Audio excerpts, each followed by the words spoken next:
Teofimo Lopez versus Terence Crawford. Now, both of these guys have been going back and forth on X, and Teofimo Lopez has also called out Terence Crawford in the past. Now, who will actually win this fight? Well, let's look at the latest performances in which Terence Crawford fought David Avancin, in which this was a very close fight until Terence Crawford started landing some big shots and knocked out David in round 6. Taking it up the gears. Nice. Now, after this, we all know that Terence Crawford then went on to fight Errol Spence Jr., in which he dropped Errol Spence Jr. in round 2. Spence. Back comes Crawford with the jab. And then Errol Spence Jr. got dropped twice in round 7. Here comes Spence, though, as Crawford, the 7th.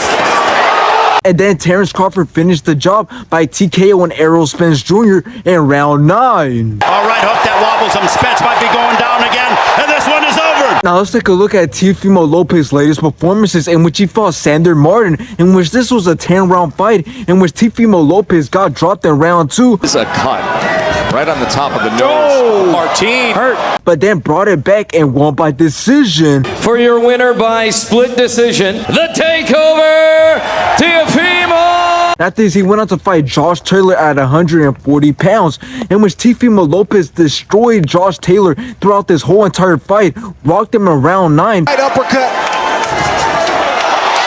And then rocked him again in round 12 and then won by decision. For your winner by unanimous decision and new WBO. So it's obvious that both men have been calling each other out for some time now, but let's talk about what Teofimo Lopez said recently this month in an interview in which he had a lot of things to say. But first of all, the first thing he had to say is that when he beat Lomachenko, he said that Terence Crawford didn't have a problem with fighting Teofimo Lopez. So what he's trying to get at is that why not have Terence Crawford fight him right now when he's healthy? Now, the other thing that he said in this interview involved him shaming on Terence Crawford's record, in which he said that Terence Crawford's record might look good on paper, but it's actually not that impressive because the fighters that he's fought always had an injury. And then he goes on to list Errol Spence Jr., and he said that Errol Spence Jr. had an injury with his eye, and then he went on to list Jose Benavidez, in which he said that Jose Benavidez had a shot leg, and then he goes on to name Kell Brook, who also had an injured eye. So although his record might look impressive on paper, when you look at the facts, it's actually not that impressive. So again, he's trying to get at the fact that why not have Terence Crawford, who's the best, fight the best at 140, which is Teofimo Lopez. So in the end, it's crazy that it's barely 2024 and Teofimo Lopez is already throwing shots at Terence Crawford by shaming on Terence Crawford's record, which just makes the build-up to this potential fight even more tense. But here's the thing, I think Teofimo Lopez needs to stop being delusional, because we all know that Terence Crawford will absolutely destroy Teofimo Lopez.